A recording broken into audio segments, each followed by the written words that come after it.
Ouais. Non, mais c'est assez débile, hein. Pourtant, c'est allemand, c'est européen. Tant que c'est pas écrit en France, et tant que d'ailleurs. Non, il doit faire un chèque immense pour être homologué, puis après ça passe. Hein. Alors là, on aura des produits biologiques l'année prochaine, des amants biologiques. Alors vous avez le représentant qui vient, voilà, nous avons un nouveau produit biologique, un désherbant, c'est de l'acide acétique. Donc c'est génial, hein. On pourra en mettre dans la salade, n'est-ce pas? C'est du vinaigre. Mais le représentant, il ne savait pas que c'était du vinaigre. Et qu'est-ce que vous pensez de la chaleur? Le désherbage à la chaleur? Oui, oui, non, mais j'en vends, hein, des désherbages. J'ai pas réussi. C'est limite. Moi, j'ai pas décoléré, j'en ai acheté un parce que bon. Pas chez moi. Alors que chez moi, j'ai flamme. Pas chez vous, non. Ton meilleur. Pas chez vous. Non, mais ce qu'il y a. Non, c'est pas. Il faut rester un quart d'heure sur chaque main d'herbe pour que vraiment il soit tout à fait brûlé. Sinon, ça repousse. C'est un produit à vendre sur Internet. Elle a continué. Ah, bah oui, oui, non, mais c'est pas évident. C'est pas évident du tout. Les mauvaises herbes ont des ressources énormes, hein, elles arrivent. Ou alors on fait un désherbage, les mauvaises herbes sont toutes, et puis il y a une bonne pluie après, et ça repart. Et dans le temps, il y avait des désherbages, rappelez-vous, à l'eau bouillante, à la vapeur, alors quelle écologie? Parce que l'eau bouillante se chauffe tout seul, on le sait, hein, donc il n'y avait pas de gaspillage. Ça, c'est bien. Mais ça, c'est réservé aux professionnels. Oui, ça permet de désinfecter la terre, mais pas pour... Oui, c'est bien. Mais dernièrement, j'avais un client qui m'en a parlé de ça, et il avait acheté, comme beaucoup, vous savez, un nettoyeur de vapeur qu'on utilise une fois à la maison.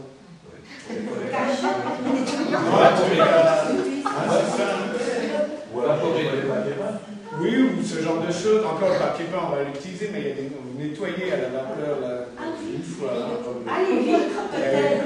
Oui, donc c'est le truc nul. Alors au jardin, j'ai dit, mais faites nettoyer vos couches avec, il l'a fait, ça marche. Donc il l'utilise, il met ça sur ses couches, il envoie de la vapeur et ses couches sont désinfectées. Parce qu'autrement, oui, c'est le produit qu'on range avec tous les autres qu'on a achetés. On devrait les garder aussi.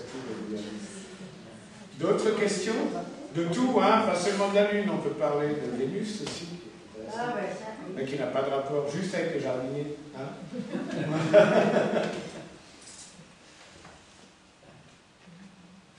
Et par rapport ce qu'on appelle les seins de glace, on peut s'y fier?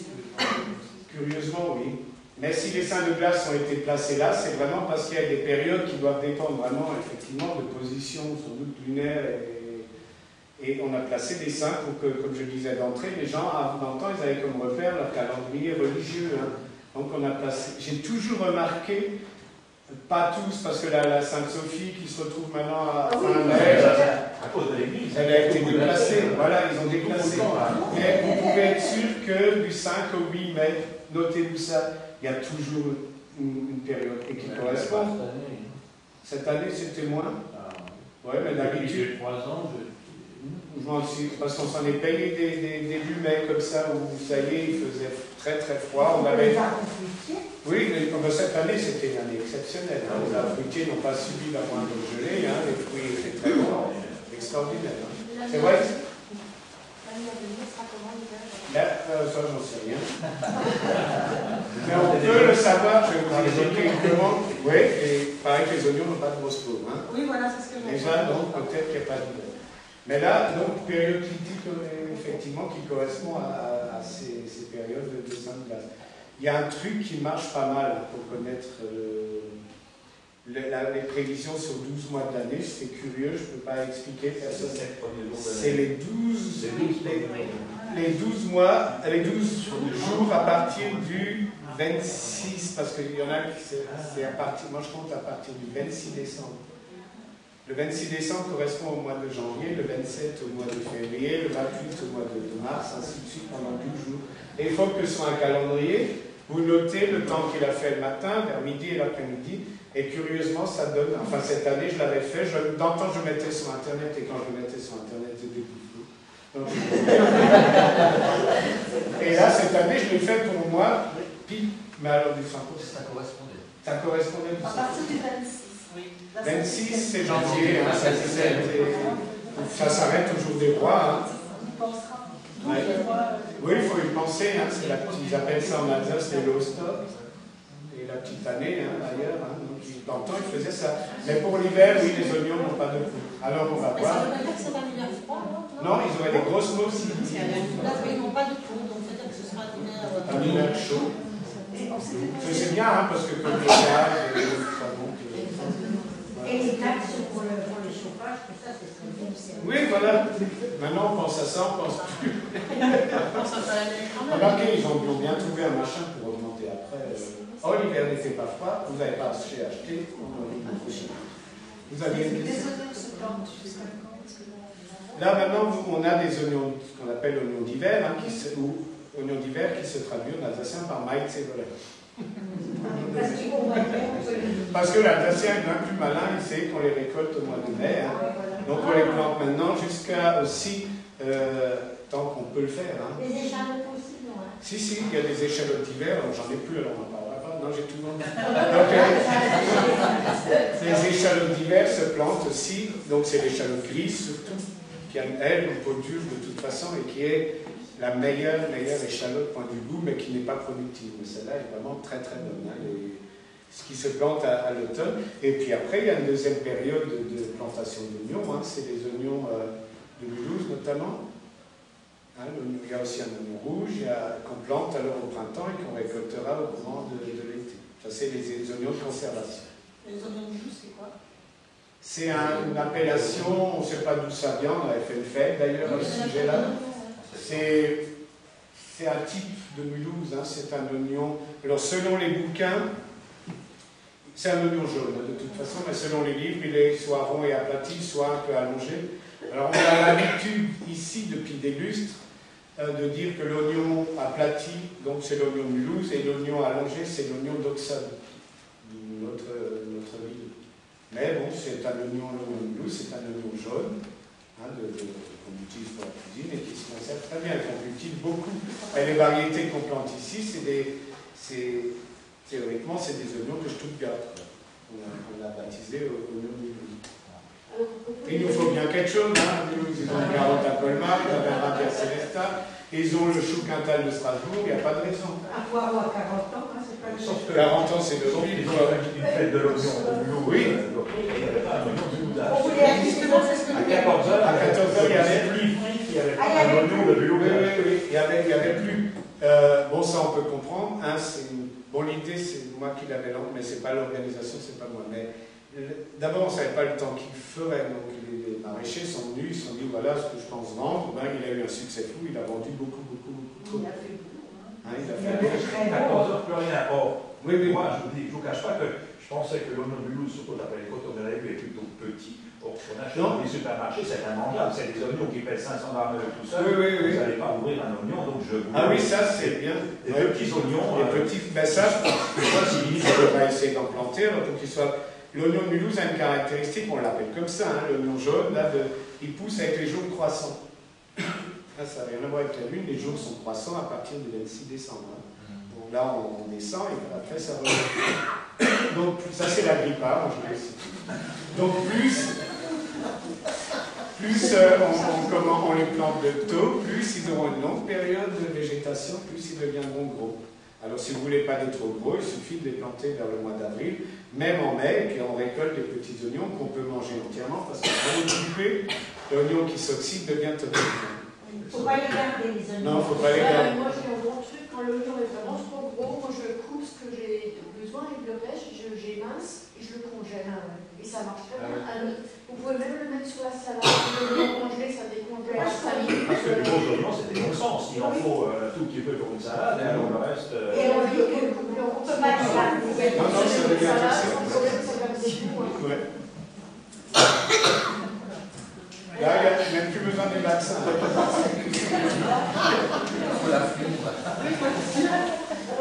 C'est bien si on a notre oignon à nous.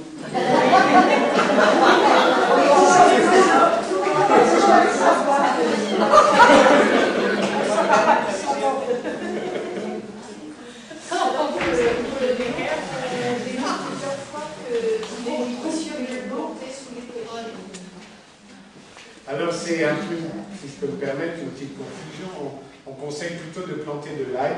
Oui, l'ail. L'ail sous les pêchers, puisque l'ail a des effets fongicides, ça c'est certain. Mais alors, est-ce que ça peut peut-être aider, oui, de planter de l'ail? Du soufre. Oui.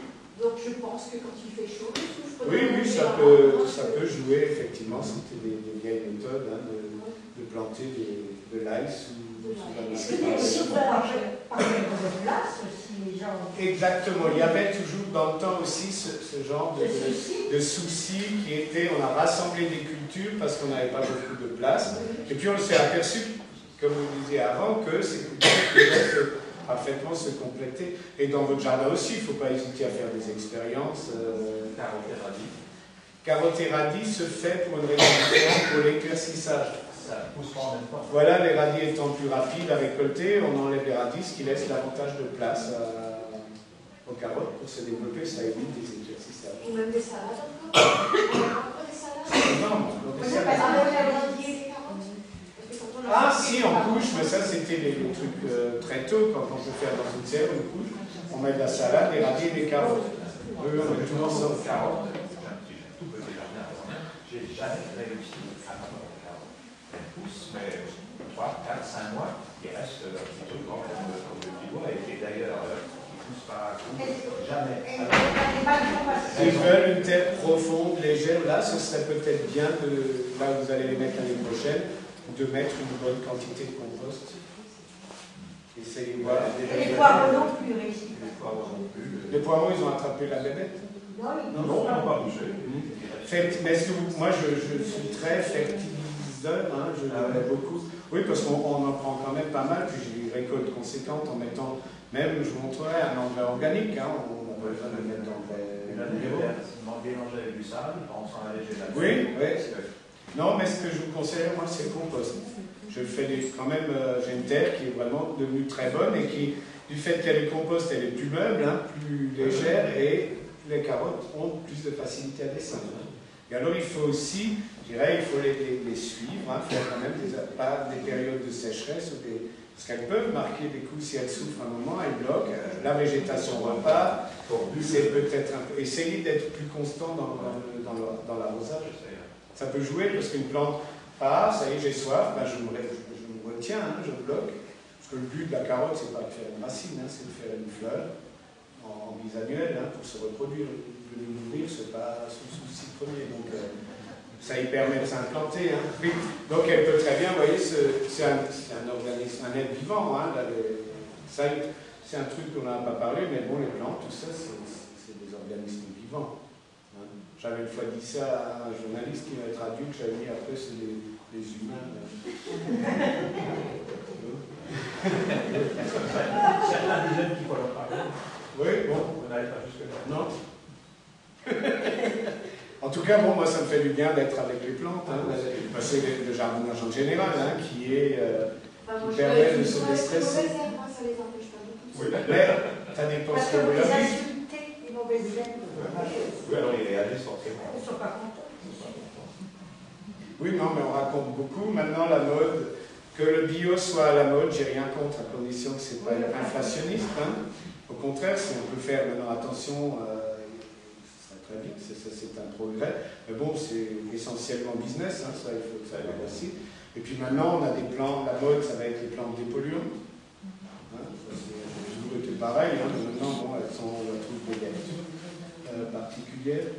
Donc ça va être dans les... Vous en entendrez parler, il y aura des bouquins, des plantes dépolluantes à mettre, etc. Ça, c'est un peu dans l'air du temps. Alors faites le jardinage comme moi, c'est-à-dire en observant ce qui se passe un peu autour de soi, hein, parce que souvent on a des réponses, la nature même donne des réponses, en y allant méthodiquement, progressivement, sans se prendre la tête. Il faut qu'on rentre dans un jardin stressé, qu'on en sort mieux que si on... Redonnons maintenant le contrôle de votre appareil de télévision jusqu'à la prochaine émission de... Lucien